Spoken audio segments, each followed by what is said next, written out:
In this video I drive my 77 Shovelhead Chopper over 600 miles, then I hike 7.5 miles to go to the top of the tallest peak east of the Mississippi, all in one day.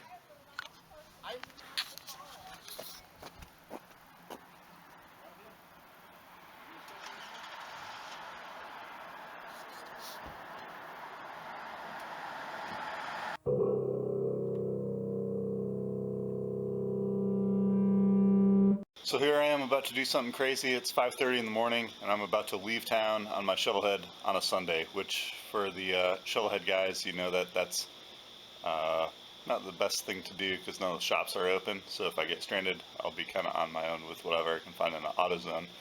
I've got a couple of minutes here to show kind of the preparation that I do before a really long day on the road.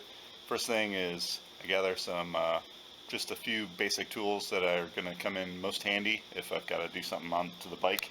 So that's going to be a 1/2 9/16 wrench, dual wrench, my Allen head wrenches, a little bit of tape. I usually like duct tape, but I don't have any, so that's electrical tape, needle nose pliers, crescent wrench, and then a flathead and a Phillips head.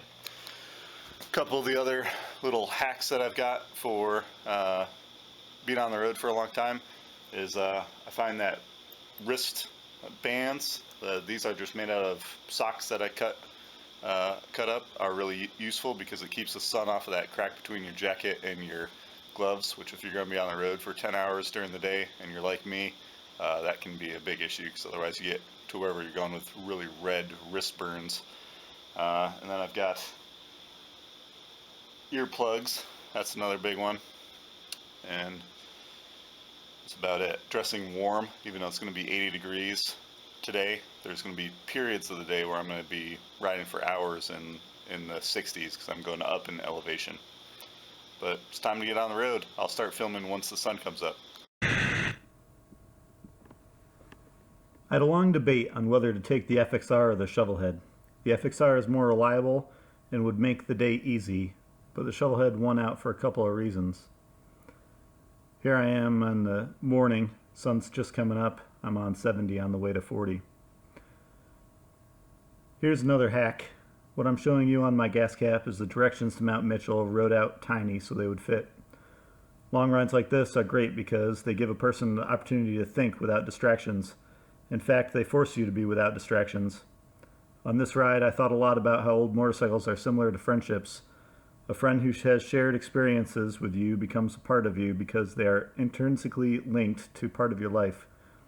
Old friends are great to reminisce with, but if you don't keep having new experiences with them, the relationship will eventually get hollow. Old motorcycles are the same way. When you have an intense adventure on a motorcycle, that bike becomes part of your life and part of you. Every time you throw your leg over that bike, you go back to that adventure for a while. But you need to keep having new adventures on that bike to maintain and further enrich that bond. So that's why I decided to ride the Shovelhead this day. That, and I've hand-built the Shovelhead to custom fit me for both form and function. So when I'm on it, I really feel like it's an extension of my own body, and it's a unique feeling that you probably can only have if you've built something custom to yourself that you use all the time, like a functional piece of custom equipment. And you can probably then understand the joy of having that perfect fit and tailor to your own personality and style.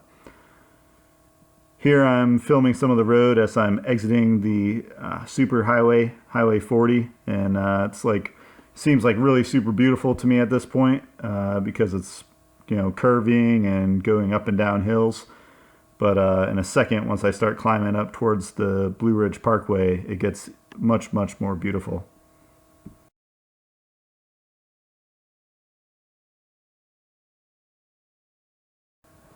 Here I'm finally off the divided highway and I'm racing towards some really tight hairpin corners as I'm heading up into the mountains. And there's beautiful foliage and mountain lakes and stuff to see on the way up here. And I'll put on a suicide clutch clinic there, so sorry about the camera work because I'm holding the camera in my shifting hand.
This is the Blue Ridge Parkway up at the top of the mountains. It's an awesome road to drive on. A little bit much on traffic, but other than that, it's totally awesome. Going through some tunnels. The most important part about going through tunnels is that you hold your breath, because when you're driving underground, you don't want to breathe in any ghosts, and that's where they live usually. So holding your breath here. And it's easy for these little tunnels, but on the longer tunnels, sometimes it can get a little bit challenging.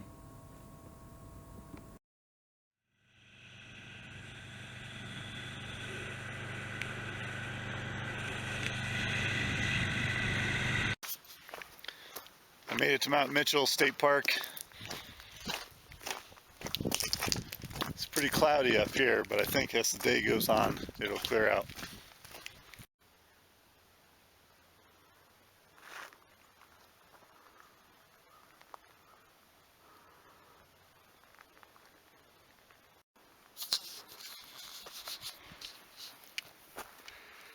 About 40 minutes into the hike, and I still haven't found the trailhead.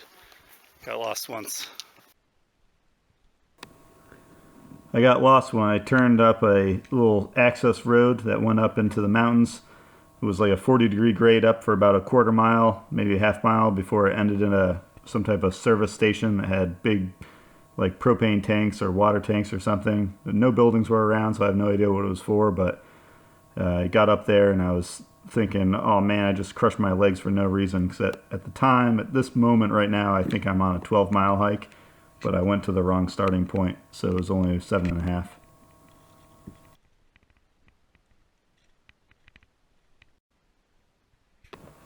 This is at the Mount Mitchell Trailhead. As you can see, the trail is like super well marked, and it's pretty often traveled, so you don't have to worry about getting lost or anything, and there's some lightly technical roots and rocks that you can hike on.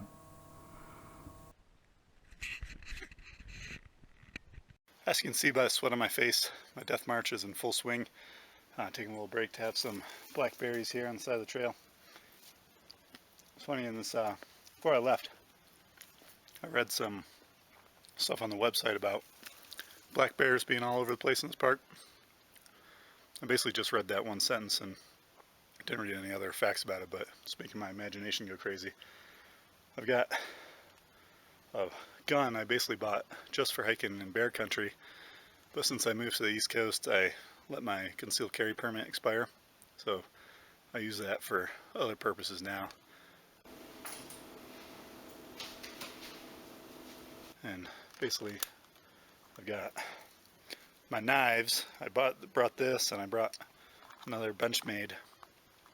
So I have 2 knives in case a bear attacks me, which is probably 1 in 2,000. But then I forgot to bring water, so probably 4 miles into the hike now, no water.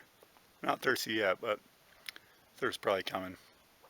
My plan is to, hopefully at the top, there's like a visitor center, tourist trap thing. Hopefully they've got water up there for sale.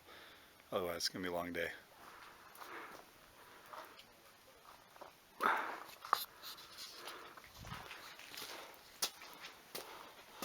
How did you get up here, big guy? It's a big rock. I know I'm a dork, but that rock was like the size of my house and it was up on top of the mountain, so it's pretty cool to see what a glacier can do. Here's the top of Mount Mitchell. It turned out to be a little bit more of a tourist trap than I thought it would be. There was about 10,000 people up there, and so I just basically tagged the top and left.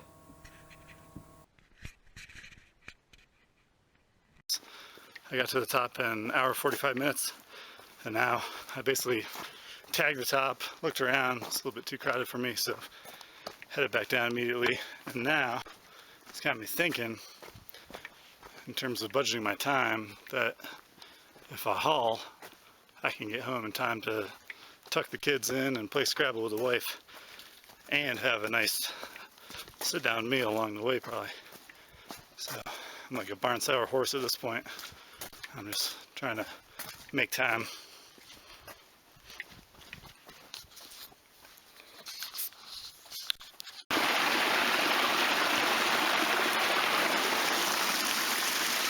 This water is so cold.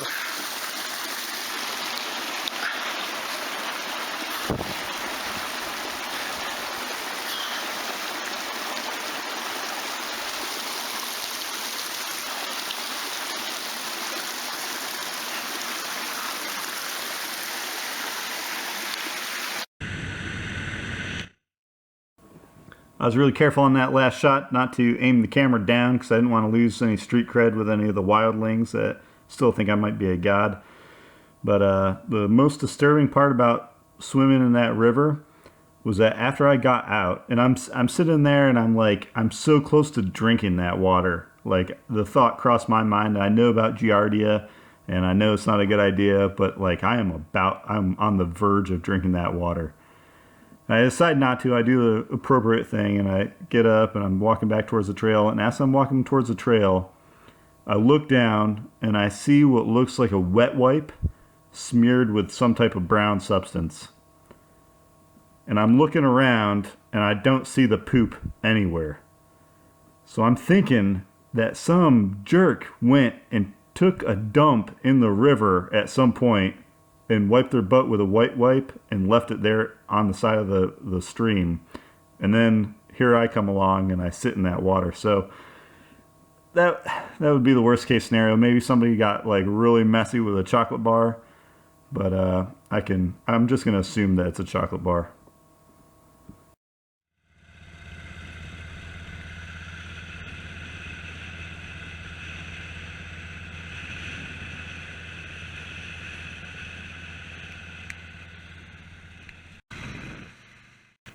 Here I'm back out of the mountains, back on the superhighway, I-40 headed east now, sun setting behind me, and all I can think about is getting some food. I haven't eaten since 5:40 in the morning, and I'm just looking for a Five Guys sign so I can stop and get a gigantic, greasy, disgusting double cheeseburger with french fries.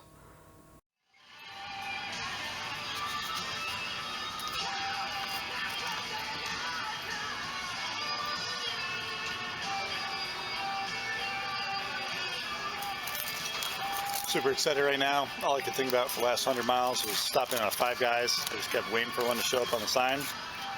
And I'm finally here. I haven't eaten since 5:30 this morning, so I'm excited for this. So I pulled in at 9:45, 16 hours minus 5 minutes from when I left for a 630 mile ride with a 4-hour hike in the middle there. I'm really happy how the Shovelhead went. I drove it out on a Sunday further away from home than I could push it, and it didn't let me down at all. It came through perfectly, and it's got a couple things I'm going to look into, like the front wheel bearing I think needs replacing, and I think I need to adjust the timing. I need to retard the timing a little bit because it's knocking under heavy acceleration. So basically this is just trying to get my fix because my drug of choice is fatigue and adrenaline, and nothing gives that to you like riding a motorcycle for a long time. It's not the same as the Stampede where you really get that hookup at about 3 days in, but here it's a little bit too easy to really get totally strung out. But it was pretty fun Sunday anyways. Thanks for watching and ride safe.